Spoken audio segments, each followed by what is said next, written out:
Hi బంగారమ్స్, ఎలా జరుగుతుంది preparation? ఒకసారి నిజాయితీగా ఆలోచించండి. మీరు చేస్తున్న ప్రిపరేషన్ చూసి మీరు గెలుస్తారా అనే నమ్మకం ఉందా లేదా మీకు స్పష్టంగా తెలుస్తుంది. చాలా మంది స్టూడెంట్స్ కి ప్రాబ్లం ఏంటంటే వాళ్ళకి తెలియని తప్పుల వల్లే వాళ్ళు వెనకబడిపోతున్నారు. టాలెంట్ లేకపోవడం కాదు, లక్ లేకపోవడం కాదు, సరైన దిశలో ప్రిపరేషన్ చెయ్యకపోవడం వల్లే ఫెయిల్యూర్ వస్తుంది. ఈ వీడియోలో నేను చెప్పబోయే విషయాలు మీరు ఫాలో అయితే మీ ప్రిపరేషన్ స్టైల్ మారిపోతుంది, మీ రిజల్ట్ కూడా మారిపోతుంది. ఫస్ట్ మిస్టేక్ ఏంటంటే టైం ని సీరియస్ గా తీసుకోకపోవడం. చాలా మంది అనుకుంటారు ఇంకా చాలా రోజులున్నాయి, కానీ నిజం ఏంటంటే రోజులు చాలా వేగంగా గడిచిపోతాయి. ఒక్క రోజు వేస్ట్ అయితే అది తిరిగి రాదు. టాపర్స్ డిఫరెన్స్ ఏంటంటే వాళ్ళు ప్రతి రోజుని ఇంపార్టెంట్ గా తీసుకుంటారు, వాళ్ళు డైలీ టార్గెట్స్ పెట్టుకుంటారు, వాళ్ళు టైం ని కంట్రోల్ చేస్తారు. కానీ యావరేజ్ స్టూడెంట్ మాత్రం టైం తో పాటు వెళ్ళిపోతాడు. మీరు కూడా టైం ని రెస్పెక్ట్ చేయకపోతే సక్సెస్ మీకు దూరం అవుతుంది.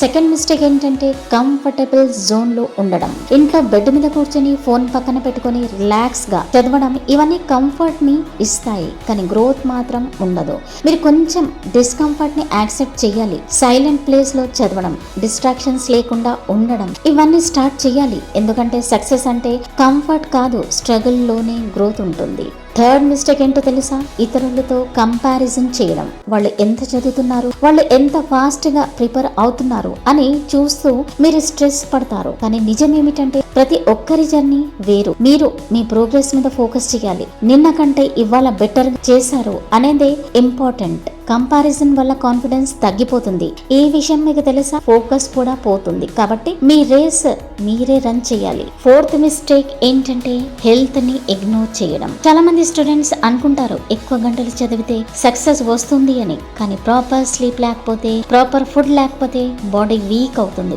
మైండ్ కూడా సరిగా పని చేయదు, కాన్సన్ట్రేషన్ తగ్గిపోతుంది. టాపర్స్ ఏం చేస్తారంటే వాళ్ళు హెల్త్ కి కూడా ఈక్వల్ ఇంపార్టెన్స్ ఇస్తారు, ఎందుకంటే స్ట్రాంగ్ బాడీ స్ట్రాంగ్ మైండ్ ని తయారు చేస్తుంది. ఫిఫ్త్ మిస్టేక్ ఏంటంటే లాస్ట్ మినిట్ లో ప్రెషర్ మీద డిపెండ్ అవ్వడం.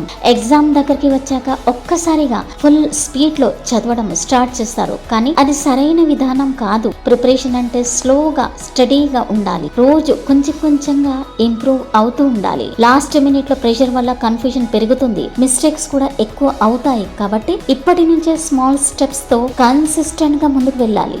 లాస్ట్ బట్ నాట్ లీస్ట్ గుర్తుంచుకోండి, మీరు ఇప్పుడే తీసుకునే డెసిషన్ మీ ఫ్యూచర్ ని డిసైడ్ చేస్తుంది. మీరు సీరియస్ గా ప్రిపేర్ అయితే సక్సెస్ తప్పదు, కానీ మీరు ఎక్స్క్యూజెస్ ఇస్తూ ఉంటే రిజల్ట్ కూడా అలాగే ఉంటుంది. ఒక్కరోజు మీ పేరెంట్స్ మీ గురించి ప్రౌడ్ గా మాట్లాడాలి అంటే ఇప్పుడే స్టార్ట్ చేయాలి. కష్టపడాలి, ఫోకస్ మెయింటైన్ చేయాలి. ఈ జర్నీ కష్టమైన వర్త్ ఉంటుంది, ఎందుకంటే చివరికి గెలిచినప్పుడు మీ లైఫ్ పూర్తిగా మారిపోతుంది. కాబట్టి ఈ రోజు నుంచే స్ట్రాంగ్ గా డిసైడ్ అవ్వండి. మీ సక్సెస్ ని మీరే క్రియేట్ చేయాలి. ఇక్కడ కొన్ని కాంపిటేటివ్ ఇంపార్టెంట్ పవర్ఫుల్ స్టెప్స్ ఇవ్వబోతున్నాను. ఇది ఫాలో అయ్యారనుకోండి, you will be out of danger. So number 1, ప్రతిరోజు ఒక ఫిక్స్డ్ స్టడీ షెడ్యూల్ ఫాలో అవ్వండి. కన్సిస్టెన్సీ చాలా ముఖ్యం. నంబర్ 2, సిలబస్ పూర్తిగా అర్థం చేసుకుని టాపిక్స్ ని చిన్న చిన్న భాగాలుగా డివైడ్ చేయండి. ప్రీవియస్ ఇయర్ క్వశ్చన్ పేపర్స్ తప్పకుండా ప్రాక్టీస్ చేయండి, ప్యాటర్న్ అర్థమవుతుంది. This is number 3. Number 4, daily targets పెట్టుకుని వాటిని కంప్లీట్ చేయడానికి ప్రయత్నించండి. నంబర్ 5, రివిజన్ కి ప్రత్యేక సమయం కేటాయించండి, చదివింది మర్చిపోకుండా ఉంటుంది. నంబర్ 6, మాక్ టెస్ట్ రాయడం ద్వారా మీ ప్రిపరేషన్ లెవెల్ ని పరీక్షించుకోండి. వీక్ సబ్జెక్ట్స్ ని అవాయిడ్ చేయకుండా ఎక్కువ ఫోకస్ పెట్టండి. నంబర్ 7, డిస్ట్రాక్షన్ తగ్గించడానికి ఫోన్ ని స్టడీ టైంలో దూరంగా పెట్టండి. నంబర్ 8, షార్ట్ నోట్స్ తయారు చేసుకుని క్విక్ రివిజన్ కి ఉపయోగించండి. నంబర్ 9, హెల్త్ ని కాపాడుకోవడానికి సరైన నిద్ర మరియు ఫుడ్ తీసుకోండి. This is mandatory. Number 11, study చేస్తూ బ్రేక్స్ తీసుకోవడం వల్ల కాన్సన్ట్రేషన్ మెయింటైన్ అవుతుంది. పాజిటివ్ మైండ్ సెట్ తో ప్రిపేర్ అవ్వండి. నంబర్ 12, టాపర్స్ స్ట్రాటజీ ఏంటో తెలుసా? అబ్జర్వ్ చేసి మీకు సూట్ అయ్యే విధంగా ఫాలో అవ్వండి. నంబర్ 13, టైం మేనేజ్మెంట్ నేర్చుకుని ప్రతి సబ్జెక్ట్ కి సరైన సమయం ఇవ్వండి. నంబర్ 15, పేషెన్స్ మరియు డిసిప్లిన్ తో కంటిన్యూ అయితే సక్సెస్ ఖాయం. వీడియో నచ్చితే గనక లైక్ చేయండి, ఎక్కువ నచ్చితే గనక తెలుగు ఇన్ఫినిట్ మోటివేషన్స్ ని సబ్స్క్రైబ్ చేయడం మర్చిపోకండి. Thanks for watching and stay focused.